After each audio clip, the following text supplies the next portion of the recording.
Yɛbɛkɔ so Adom nyina amase yɛkasa de mpemfo atrase etoa yɛn nkɔmɔ so akwasinsia so yɛda ase pii sɛ wɔtimi de saa nkɔmɔ kama sɛ yɛtimi de abrɛn ɛnɛ anapai aloyafo mienu wɔn nyinaa obetimi afrɛ KB de emane wɔn no nyinaa obetimi afrɛ KB ansana ebi apɛsɛn so yɛbɛma apart from NDC MPP no baako de Stephen na baako de Amoakwa nti medani akyerɛwa yɛwɔ Kingsley Amoakwa bodu ono kasama MPP amanyoko no lawyer akwaba ya minia so ne yɛwɔ Stephen Kingsley Bennie or yes Bennie no Bennie Sefi bacho yes Asiedu yeah Bennie oh okay yeah Stephen Kingsley Bennie so lawyer ni ono so kasama NDC amanyoko no makacho so say yamfo wa hafo so no yegusu a yedi edwumadi so nkokora abanwan na nafro ye no 45 years eni enti the August bosu ni nyina asi ho say ye celebrate ahafo titu yamfo Nana Ansa Edu Ba the second 45th anniversary celebration. Enti nana onkwa so. Ya hihye dwumadi na se na ye hyase 3rd August no.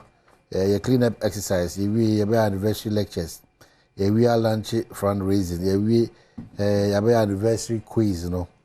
Na baby ye du no de ukwadai ene ukwadai day enimi 21st of August and also a cultural display na fe 24th corner grand 24th grand deba nifia than the 30th no Muslimi for na asesum na fe we the choral music atoaso na the question than no 31st August no the live band also at the amount na yasa amount na asesum so kokora nti mo hye no so na yenkotai Nana Ansa Eduba the second achi na o hwese bibia be ko kama de amaye Amoakwa no matter say nyame adom boko back to court da ben what break it up to what time yeah break it nyame adom yeah break it boko back October October me chia ahwefo na etifo nyina me chia me nua so me chia oda that is saying yeah for Kingsley there is a hover crowd but maybe they have a first. I see. Who break is your wedding? Oh, pray be no. I heard the dear home. A more quiet to norm there to quiet. It be more as you share. So go no more medical checkups near the share at that time. It was a general holiday also according to the show. No, I call and pray be no. The month of July no. And a more dupa because we be able to see a break. It will be a present case, no say here be a best at and maybe also fairly. If I July be an busy, very busy. A boy to me with me up on 10 p.m. Oh, standard. Me senior be an near Juma. O to me pong but that case be on more or pong be 12. Wow. I could do in the few sphincters. If it is a crack, so I could do the few sphincters. By 4 a.m., no assignment in the office, I will cry. Wow. I will prepare because I will call baby the Supreme Court and now appeal court. Now, could share judges in Numia will be adding the epimui. Also, Boaho and Son of Wako. It was all be doing that, yeah, Miss Harry, but I also prepare, say, will be adding this question. So, the bay I'll do what Uncle Fu. Now, when to me, and the Supreme Court, they be a press war, Nipata, so, a biwasio, now, because our lawyer. Treasure and uncle clients nyati on treasure your profession no and then you suit our washer now bro for our account say client the be say obo homode na so man so wa omoji tum say nya tom tim say obo homode on ka jere wo ofna sam mo bi na afi e bi akọ be aye e man botire na o ye tina be say ye come say say lawyer na untwate It's not going to be 12 in the team. No more to the court. And I bring you know, Jumane Buffalo. Into the piano. I was So let me be at walking kind. The be an hour kind. Into this time, no. I was so to me a jail make a cry. So now judges no so they be a judge be a 1 day to be 38 cases. Wow. It is a we are na ya ba be a many million opposing side. Only were hearing with 38. I was so dealing with you into this time, no almost so John, but just unfortunately almost so this time no more trauma judgments. No, to say about October, no, also about kind judgments. The judges just bread. Yes, yeah, bread. The Jumano when you had higher disciplines or baking kind. Na bread. This time also to me two home. Okay. Say by October, no. Many. Yeah, it's time to travel or have time with the family or to still go through some of our clients. No more common out and yes, the menu I can but so interestingly, no say you ubaka na ha court no e wumi no you court akese na you court nketua ndi akese no na akwa ahomgie mu dem mu nketua na de omugbo adwuma anu nti say we lawyer na wo asem wo we are circuit court nketua no be court wa obeko omo de omo nkwa ahomgie mu among legal vacation or the Superior Court, High Court, Court of Appeal, and Supreme Court. Yes, but mostly no I case to do now was a court a casino. The basa be I said the nominate or no maybe also we are with no to nothing so no mostly I also move application be this time of virtual court.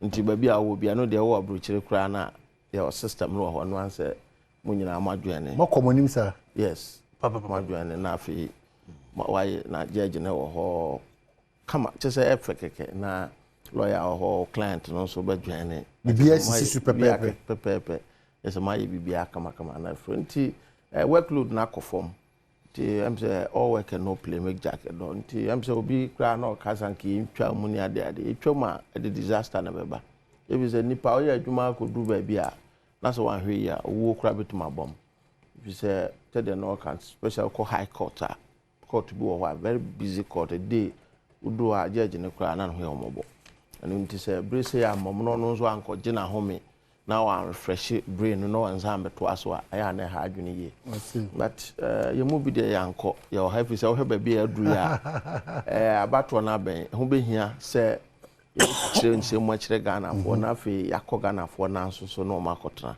nti brepam no ya bekọ akọji ahụ but this year dey yanko I see yenyina adwuma mo ya so na yenhwe neoma ba ko menu bi a machine bi me pay free but then after this we can do real politics because when it's about the law no partisanship nti bibi e fam ra ho ni nipa ye adwuma bia no we should also be mindful of that but chaos as minority attempts to stop vetting of two Akufo-Addo Supreme Court nominees.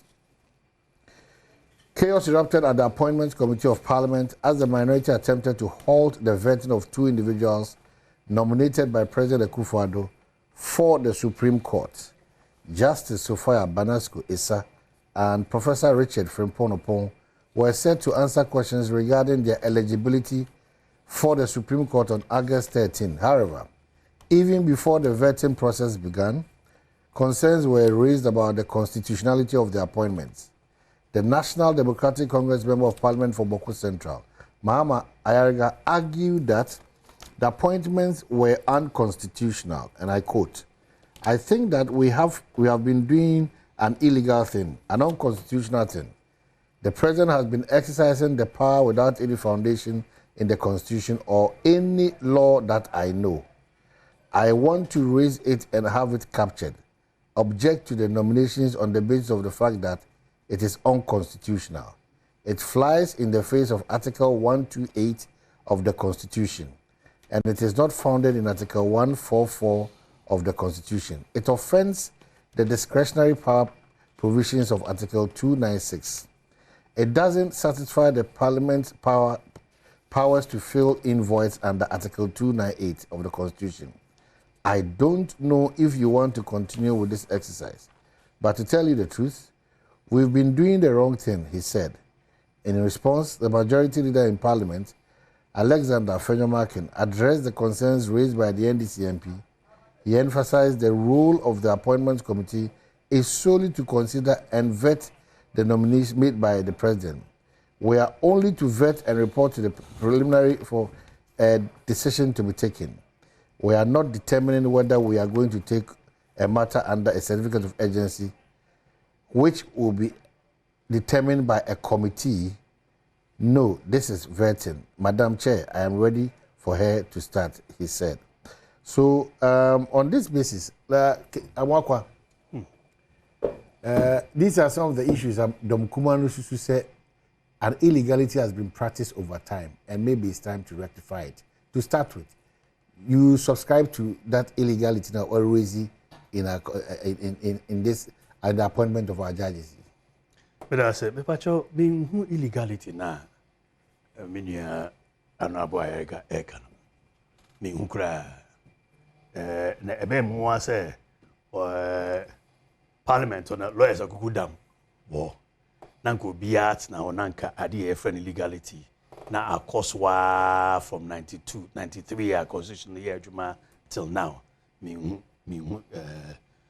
Illegality now can share. Article 127 now. Yenya Anabaya Gekana. 127, right? No, 128. The Supreme Court.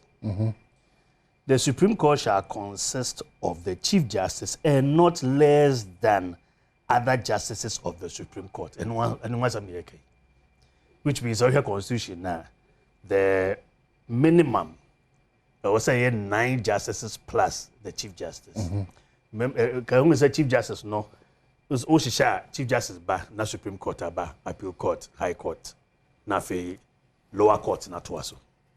So, it is what you say, what the Chief Justice, the Supreme Court Justice, I was saying, or no one, no, not less than, which means at each point in time, I was saying the justices, and so not less than, but and to also and not more than.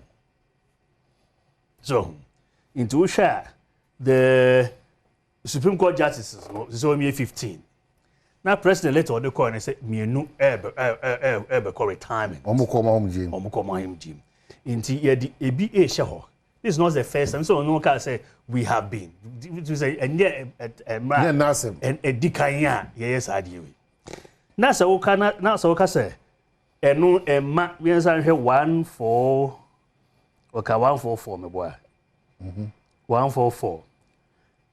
The Chief Justice shall be appointed by the President acting in consultation with the Council of State with the approval of Parliament. The others 124 clause 2. 144 clause 2. The other Supreme Court Justice shall be appointed by the President acting on the advice of the Judicial Council in consultation with the Council of State with the approval of Parliament. In the 3 bodies. The Judicial Council. Now, Oma consulted Council of State. Now, if you have a Parliament, no my veteran. Infa and the water say from Swabem, I legality. Me and Sanko from Kra, and Sanko and share 296. I know, was that say constitution and mouth discretionary powers are also active fairly and reasonably. And the only kind of 296. It took BB a debate 23, Article 23, and no, also the way the best also because one acted fairly and reasonably. There's a young constitutional. We don't see illegality, which means a view of her and Rana can be specific. I can't one year. Running cancer. In fact, or more can say Yansa constitution. No, now you being from never being on a constitutional amendment committee. Or more can say it could be America. America more than 100 and maybe 150 million people. Omocrom Supreme Court judges on me 9. It's adding a year, you see about 34 million or so. Adding a year, Supreme Court justice no door so. Inti ye was some man and Komobi a year book about say yemfa cap into some cap just say yemfa be being giant to win one try. So because in Komo one say president we oba no wa appoint Supreme Court judges bebre ba hwema emran no say we for the Superior Courts no we High Court judge we do sister or retirement yetimi tweko 65. What's the meaning of our appointee a judge for bebre oni ho kwan ana say na me kire umi we call appeal court we do 70 for retirement we call Supreme Court 70 for retirement inti na bremu na bebre call retirement me minim kura minim 4 personally ebi mo omo D70 omo ye omo birthday no omo dey send off Miami Kobe odu Saturday na be D70 na no wareta nti ye say wa twen na wareta na afi ne ye kohwehwe nti edi obi ba say we oba be hye we anan we oba be hye we anan ebi o ha ofo soro kra say wo chi o ma mo say de oba hye na ne no wasan akɔhye ne office so pepepe so nti se na bremu na nipa bibri edu but 70 boy am kakra ne twie say edioson onom ko ma hujim nti say odu obi aba onye ebone in this case no okasa ode 2 no emienu ne ba be hye omo bekọ anan mu a onye ebone empo so ka say obi anko ode obi ka ho a ehihye mu no onye ebone because o ka say ye maame Supreme Court Chief Justice eka say cases na doso mi abe hu bi cases na doso because o de hwe America system no mu a omu federal Supreme Court and omu state bia so the Supreme Court ntinya bibia na ba Supreme Court has so so long as you can lay the foundation e ba nti adoso na face na hu say ye tie hu ase say e wonto hu ase a because first na ga wonto hu ase a tokwa people say ye tie hu ase nti afekwa na bebre beba in that case share election petition 2013 so bia no case be of Supreme Court bia not had to wait for 8 months and omo ye petition na more than let's say 3/4 of the year no na election petition here and so you do election petition we no you chiche mu into other cases na cost of Supreme Court go to Supreme Court there was here no Chief Justice Court they also na Supreme Court but you say you know from George Wood's time ya Supreme Court no was here it ye honor da ye ko bie ho e ma other justice ni preside omo ana omo nte sa serve preside sa ne ye pe no nti say ye case say okay say ye ka say ene na ye appoint ni pa 100 na enye adwuma nti ye mfa cap nto so a ye nkoma yetimi bo na parliament aba because embryo no parliament for na ye judges in the why ye na ye di adwuma nti say ye be capo say ye be amendi oni abo ho nkoma na nyina ehu ya te ho ase ben koba say ya appoint bia na akoye sa kasa na fe ye wura ya ga mihu ba bi e kire say wa fomamra enka sa dia nka he 139 till article 139 the High Court shall consist of the Chief Justice B not less than 20 justices of the High Court not less than 20 Satan na region here saying 10 not less than 20 into second and second so ka untimi appoint so say the same analogy na and so share ye High Court complex so ye no kra ye pe bibiri account and udu ayi a kwabenya court wo udu friends adenta High Court judges na you 2 High Court judges na you 2 adenta no sila court A and B so court 1 and 2 we do ana hwemobo court 2 there more than 1,000 cases were there ama you say no crowd the afternoon courts court 1 more than what me take up to be do court 3 dey bia no ayama me hwe ma me say one here because me number pa judge or retirement mtimi how umtimi ye adwuma na till now papa between 12 midnight and 4 on that because what they shared once from the 70s at an no choice judgment akona home GM still to have no hair boxing no he say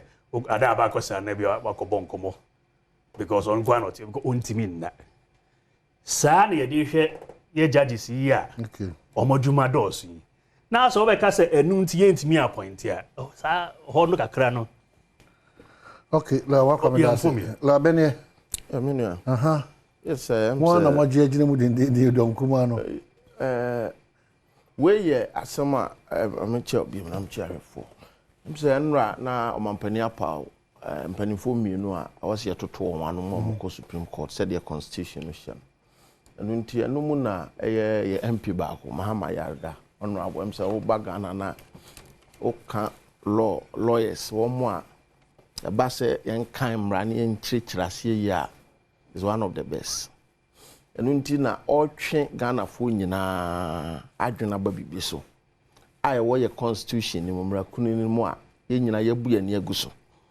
anu ba hwa na asem no wanka se abanwe since 1993 ai share constitution yase ena sa ade na koso ade na woka constitution is say ye the two bi be sha amanfo say friend discretionary powers say omonfo ni djuma na constitution no da bia o ma otumi a no apekwan bi so asan edin hyehyɛ ato ho say de be ya wonyam muso enu nti o ka access ye ma obi discretionary power na se nipa no onye judge and onye judicial officer o kwan of fast within ni djuma enu nti o kan ye constitution I see the Supreme Court composition no chief justice and are not less than 9 other justices into 10 and more nemo one first ceiling bi ama se bia o se nya me eduba akodu mienu na du miensa now what by a constitution mu a article 296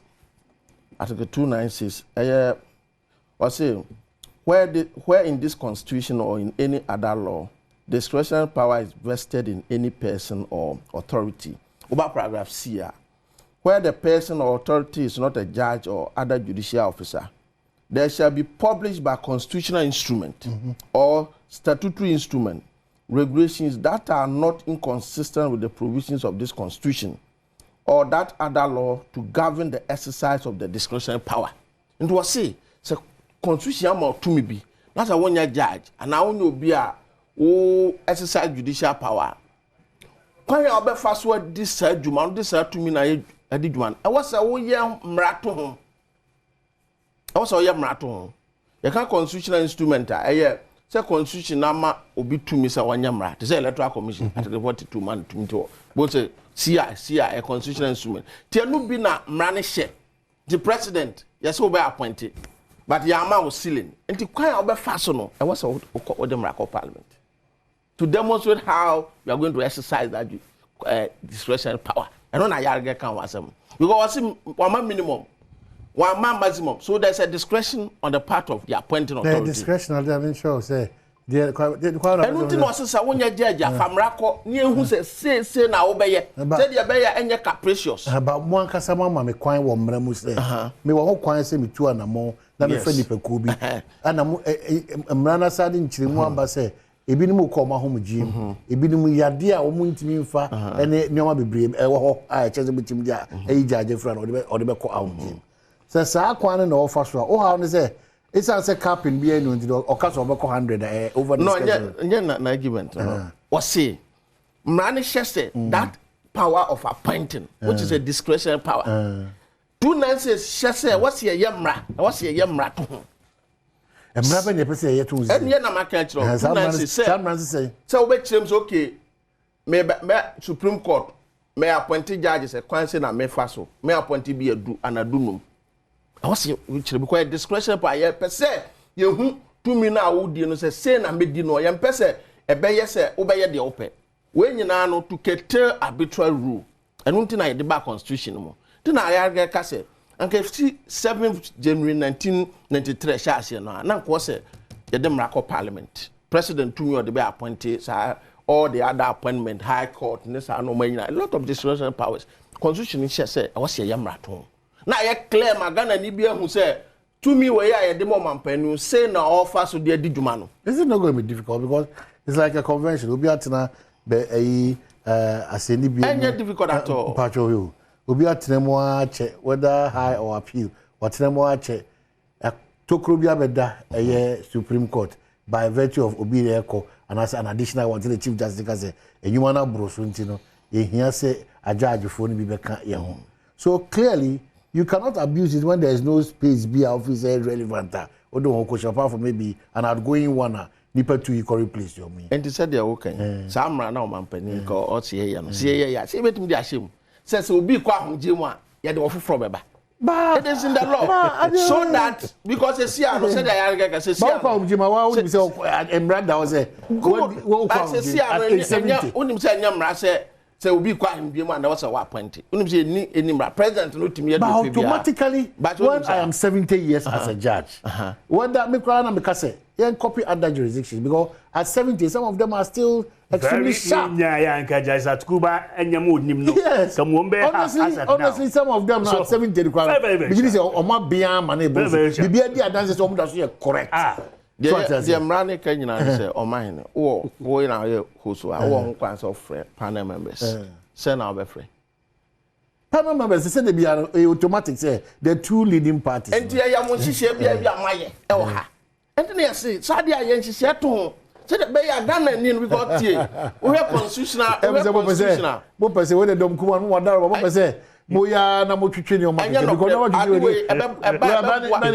wadaro ma say we na ye beji bra e wo ho ahyehyɛ ene no ma bebre won dia e dey come back to the ade we eba ebeboa Ghana for if you say the dikan obi ya de enti ontimi nto adwuma so biem e automatic obi mfie enti ontimi nto adwuma so biem e automatic akwanya abeda eye court ba time say ye di nipa ko eye automatic so mo pese ye say enipa na odi o mo be ko no e de ani onyina so nti a maybe odi ko anase kire de nti a o pese odi sa asoma sia no bentin ko which one is which yes enti we constitution no wa man kofo bebre tumi a ya ye mra ye gina sa constitution bi ni electoral commission dey ameken wa ma yi si kwan say won na ehwe abato so ba say da bi o ye mra e ma Ghana fo hu sa tumi na dey amano no kwan a offer so dey di djuma eno bi ne yeka meaning that man paying us or the judge for be edu be sa ko ka judge for mom giri say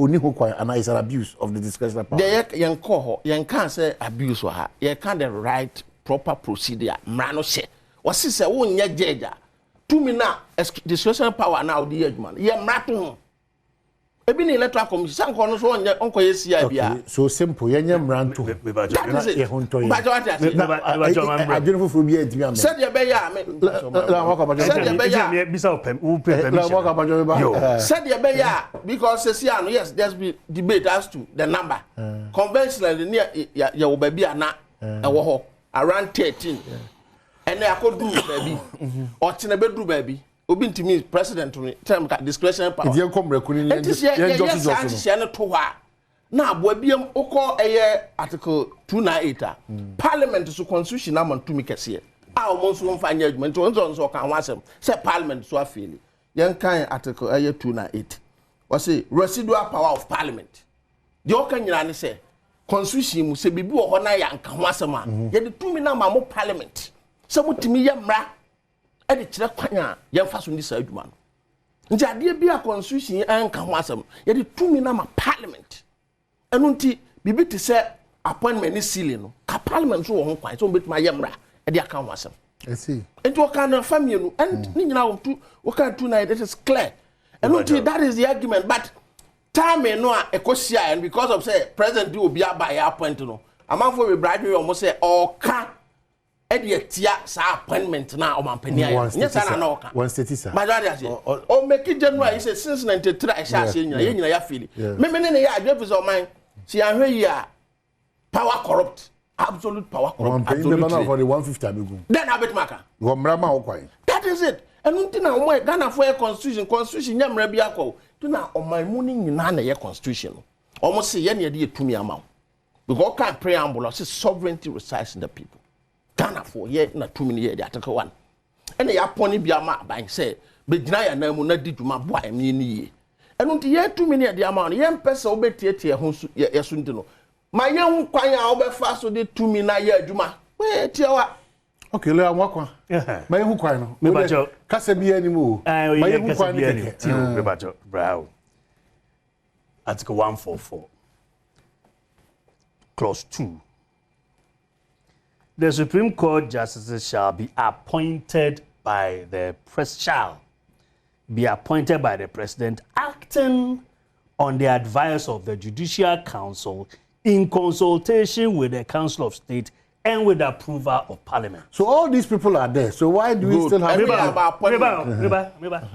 in this argument now, so it's a discretionary power. Because people are can't join it. We are talking about the composition, the minimum and maximum agreement. Everyone and yet the appointment. I say in the president bringing people to Parliament now, or follow this requirement, it's a discretionary power. And I know what I say, young country 96 no. It is not so. Because of the composition. It is not so. Composition or say on the advice of the Judicial Council in consultation with these are two different things. So right after advice there's a consultation. Precisely. So on the advice of Judicial Council and the advice but say see on that no one consult with Council of State nothing about Parliament almost time person so discretionary power where he was. We are talking about the composition. Easy say or the elections easy no any deciding the rules. That's a discretionary power. Also passing CI neighbor.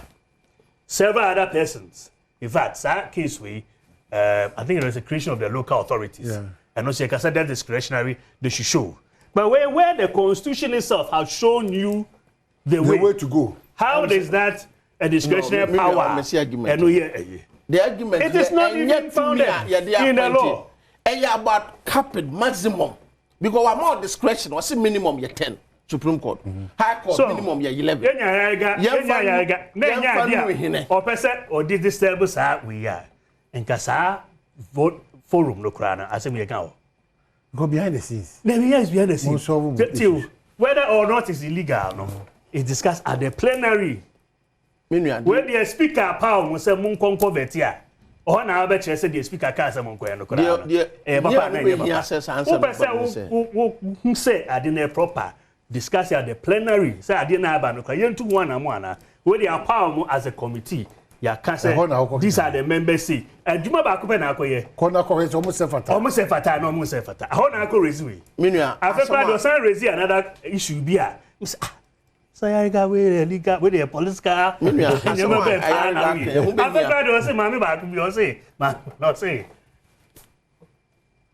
Why 10 years at the bar?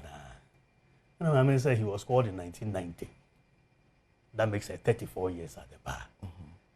Well, rise here, I could do appeal court in the CSU Ombra. I could say, time out the year, judge, no crowd encounter.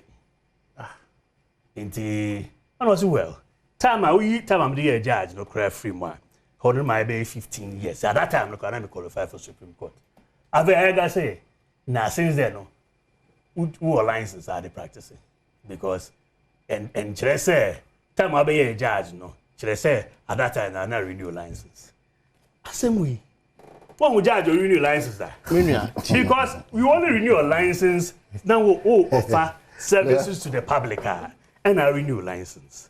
And you cannot offer any legal service to the public without a license. They say no offer service view. Is I bet not kunyamwa o diasem.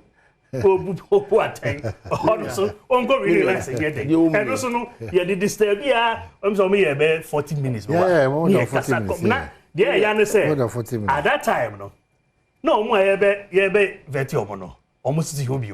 You see, Gwen must say, no, but I mono, Yamamu 2 means, Mumma has a woman, or more to this argument. And when I'm yes, argument, what is argument with you? No, we had some about especially. No, we had was a number of no, the point of conventional when you're a free. Convention retirement okay that hasn't been the practice. That what? Because vacancy is occasioned and an appointment aba. And then the papa no yeah takra you who was a retire many months away. Also, I appoint. But if you are 4 months, you see, I my have bet to more best. You approve not swim in on better him. So, will be control the office, but most or more replace yesterday. If you are 2 months, that hasn't been the practice too. The figure has been around 13. No, hold on. What has been? Yes. Now, if you have a dream,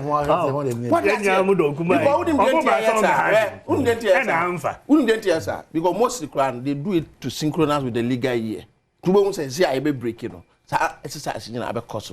Tia shas ya no munyina no mashas. That has been the practice. Beyond the number and the senior.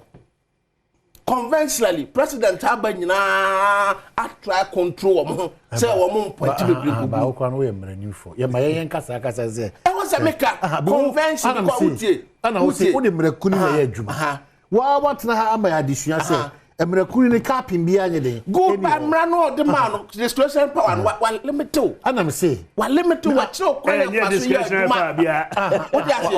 Discretion power because there's no captain. I don't mean there's no captain so there's discretion there. On the advice of the NLC. No. That is a procedure. But that's the number no. Because assistance now. Se man pen bi bana so say or the edu ba ko ba be kan wa. Ntimi enka mo lawyer no okama mrekunu when you want to say anka ye the nipa 5 week. Ana se dia na ye mfo so mremu dia na ye mfo. Me ba on te say mrana wo sa na mfo so on te say nipa 5 week ba judicial council but to go. Exactly. One thing was in consultation. Bisa say dey ntino mbot to be. Na me No be na me can because Ghana force your doors. Omo pene especially Ghana Bar Association. Ghana force your doors omo tiase ne. Wa se ongo na make am asem say the two me am and interest over na ye bibia everything say on the advice on the advice of last by this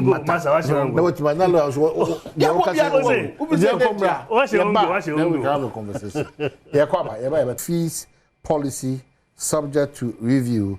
Clement Apart la benima me shase mfu yo me na me dase me gidi se Ghana se de ya bato on hye tie no fie na bi eto aba na ye nkoti mamofo ho saa se ye nto aba man manyuko bi ade ne hye gu apa so senti a Ghana fo nto aba ma wo na ndc afi ye nya empower ye manifesto ne ho ntoma na mom makomienu bi apie na ena no ye ebenada aduada na UPSA yes yeah power your youth manifesto hontuma jishaya ye wo ma mabunu ebi so wo hwe ne eno ye damo ase it's unique yes ebi see that very unique. And the entire mayor ne say wo hwe ne report e ba nyina unemployment rate e kosro dodo na wo hwe the youth bracket and it's close to 16%. 2016 was around 8%. Na je say amanyokuo bia man da wakoma so na ho behia sa obadwene mabunu ho na oman bia nso betuma tumpon a na ejina adwuma na adwuma nso dodo na akoye krache adwuma na buruni adwuma a ebehia se ubenya ntete wo sukuu kwanso eno nti constitution chapter 20 article 25 eka progressive free SHS ene sisi ayenya o SS o sanso to aso se bedru ba bi no tertiary education so should be accessible and progressive free eno na NDC and His Excellency John Dramani Mahama eden hihye no ko a ebi nkanso mo no hyenhyem aba hihye ne say ya to ni din stress free fees me no man ya ye free nkrase me hwe makrase for no hwe am free a mo hwe ma no pai ya dwuma ye ho nyina ye koko nti me no say koko ni twompe obia boto ase ate hwe ni ho na admission ne so beba no July August mu wono happen na koko no ni ho nja na ye din ama ya wofo so mbenya sika de ama ye na Ghana ha no se uye school ni a wawro mu dada edu ba bia utimi ponya mfaso bi utimi apply for scholarship ni ade ba wonya nwura mu a sa kwanya ni nyanya ade ahonsaka enu ti o mampani dada mahama ne ndc se Ghana ni ba bia obenya admission or tertiary institution no ne first year fees no offer don't pay fees bia enu aso obenya admission no wako obepen hostel no akọ wa ko se na dusiase on pay school fees hostel count school fees na edua na afi no e ma school no say bill dey be Oni ajiama there was school fees there was school fees no awutua ma school enti am chiremu yi ene wo hostel baby a okoda mpacho hostel nin count okay e school fees and this year sheba no credit with clarity eno ne yetua na ye omampenda da mahama ne ndisi ya mfiti preko pe ne kan ye paw wo ma akwadare wo hwehwemu ama wo mo efa admission fees schools no dodo na de wo moje ene transit ke kabo ma you are looking something around 270 million to 290 million Ghana cedis. That's the projected figure. You benya sika de apia. Of course, now where no more cost ya. Ebon we that with scarce in the room. $58 million cathedral. And all the baggers come in Piamroso. And untino, ye war, she shake a sia de ma school for an honest day I can. Ebium, young finance will be able na or twice way. When you room, what be a student? Simple, when you need that will be our student loan. I'll wait my car, but when you say Ube room for fra, you don't have access to student loan. But when you are school in India, Uko and Nimno, what you cry apply for student loan. Near no one, I dear backwards I had you never be a better hostel. And I'm saying school for the door sooner a down to Swantino. A man the hostel no boy a thing. On Panda da Mahama say, a bang and this year bang, ABC hostel and be account. No one to me. Or sounds only and crab carbon private partnership. You Ghana for be bro, Mukrasika, or Mope baby crisis hostels. You school for one baby, school for one baby was I can say, oh, I know make Cassania no my auntie say, I'm on my BCC.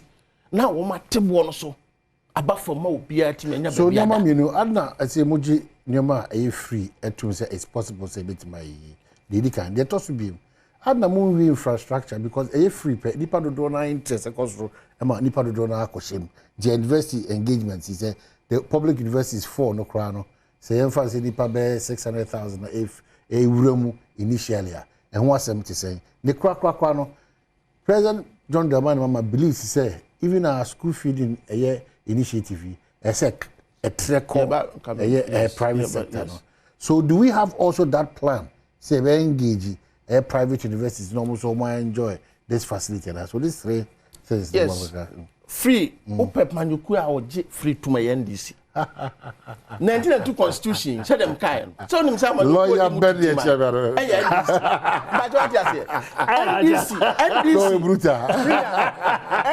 near Manukua or trade the 1902 Constitution at anyone.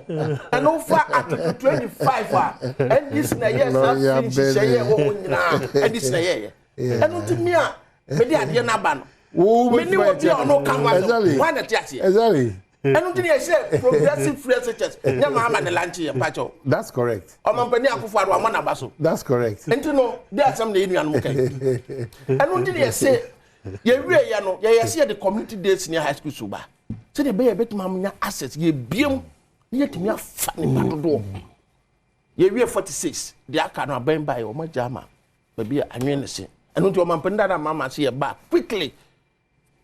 Community day SHS in a big win in 10. Tell a bear a bit my beer must have far more students. Near you double track nephew, and only magic now, a deba be double track a day. A free one. I feel can't say a deba free no infrastructure good. We come and come through and this year when you was invest Samagana. But was on the Mayadi. Okobono, Sunyane, Wow region, University of Energy and Natural Resources, yes, Ukohu, University of Health and Allied Sciences. And this in the sea. Oko University of Women Education, President Rollins, and this in the sea. So, Yahweh. Yen Manra, Omo, Emirates, Omo, Vice Presidential candidate. Or say, MPPSC universities. President Kufuor was see universities at China, Bambia, or Ghana. To Omo frame a radio, and we are sure, say, on the cancer, now won't be signing we year there. No Bob Akudin. Cause so many higher University of friends, Sustainable Development and Built Environment. President Muhammad says here. You know, one university almost. Ebiniho. And until your left foundation, account infrastructure. Yeah, all the feasibility studies. Access because university biano or the capacity de conbefa. Yeah, fanko Shannon, so said the free SHS schools no they won't figure square almost there be was 100 credit, I brought 500. Yeah, yes, sir. And you know, starting your Bema school be no after the capacity.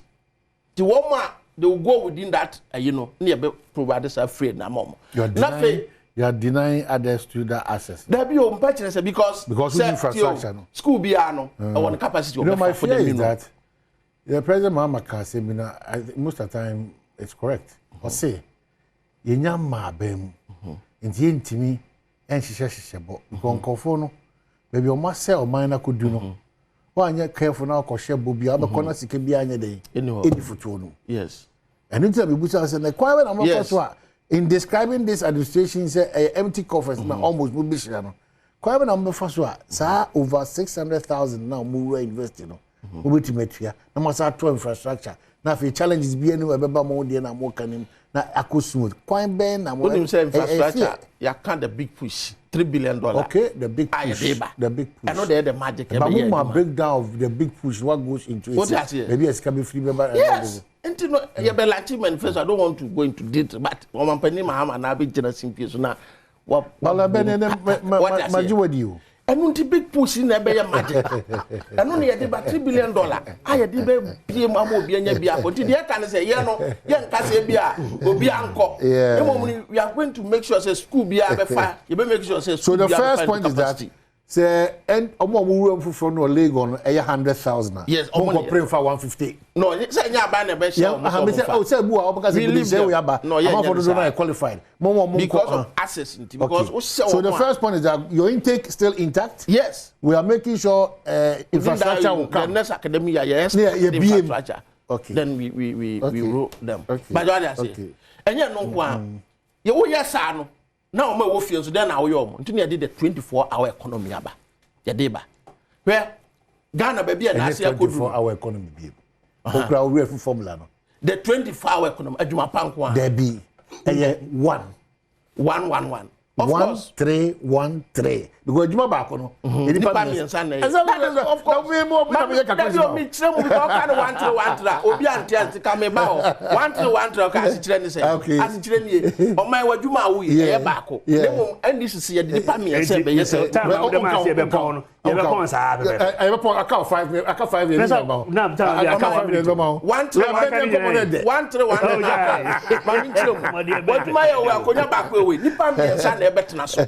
Ghana na ko adwuma no watwe no num ni yapon no bia kofi adwuma bi te se DBL wo be konkofu egufu a e fa adwuma ye ndi e family no aka ho because bo ho bia me pon adwuma me se me last se ma me ko renew e bia nko client wo me ntimi sorry enko e free 8 to 5 no say nipa no this ade eche okay ma union wrap up my and the best policies here can some bit my and na nipa bia wo kan sama ade a ehwe ne se se watrekwa so be mount matini di no e Adom Mpensenpensenmu osebo di so bayan yenua no Adom Mpensenpensenmu eye abedi eche Dr. Bawo aya fa commandant kwa so be local government university no omo si omo wie mate aya fa but so omo si but no aya so omo wie omo fa nipa de so omo fa nipa lawyer o bia person de brand de ye ju o asema ye ka o kana frito na ya etie nyesete o kasa tie nyabutre kasa oh asema no kure no nye tie mu ye de ka e kasa ebeto bia so bibia eye se ye be education na amankrofo ho kwa eye good very good very good and the imagine very good so said the be here to say free education for na adults no bebre be ba university nti bibia yes no is good nemom say o ma dwen hu yie so o mu dwen hu yie is another topic eno na hia yen unit school fees na saying ontimi nkyere now it's in all what kasabe 20 minutes na buche 20 minutes wakasa omutimi nkyere na fe so omu define as then is it free academic facility user and I say free service user and I say in school fees no admission because wo muntimi chechire mu tuition or admission or afanso bi so omo se eno sika no benya free omo sika wo ho afa de me so tuko no se eye loan nyano kro about out sorry disclaimer about ade na ye nyano kro o se loan o disclaimer wan kan who disclaimer bi o kasa de bi no kwasa de betutu o kasa mi yedi o ti ase bi a o tiktok na o se asem na o kan am se so la person ko nya be 100 hours no ka asem pa so ni ketia so ye giti pass asem no kan bia nya botre say ye loan say ye loan yenim nti wo kwa akoyom krokro da John say ba say free say na okutua free ha na akofa na chi akwaje oba bia na a ono ana ebetua na na kam yehu because bibia a give access to education perfect yejitum nti na ye free education na mo say mo 2 billion no mo 2 billion mo fa nkohim afekwa de mo say it cannot happen for the next 20 years. Africa the Musi obi ani so adi hu ono no or a desperate politician. How desperate? And how much asamo ye. Adna Musi engine tunda met me abo Google and a YouTube. Demonstrations are more about free education. Afi agitum ko say omo dia. Ji omo dia tu is a great initiative. Jitum. Na ma sama Canada. Da say ebe ye say mu betimi aye e dia aba. Eno hu adwuma na ye. Come ma promises be brave. Betimi a list wa. Promise me bria moka se modeba akoria se chalk e de show board so kra mo se obi agoto na ade afi ya mo kwa be sia oh chaba wa na kasa sa man fair to him wa kasa sa o je hu watch oh yeah o me first mi hu no abere won se otimi kasa no achi asam no na be no abetia no Ghana for na tia no onu nukro mo ono mi sa asem we ti se na wo tia na fase Wama education about the big push 3 billion. Oh, I feel some education I could do. The big push. Of course, I'm first of it. Free. Disability free. Disability free. That's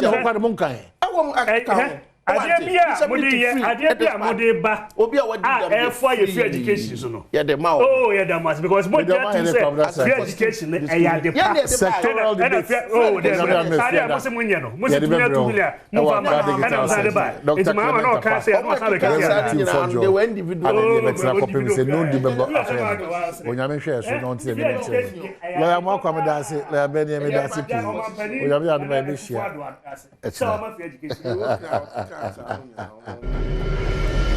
Yes, Shamubo, na yedi e bo hyeso.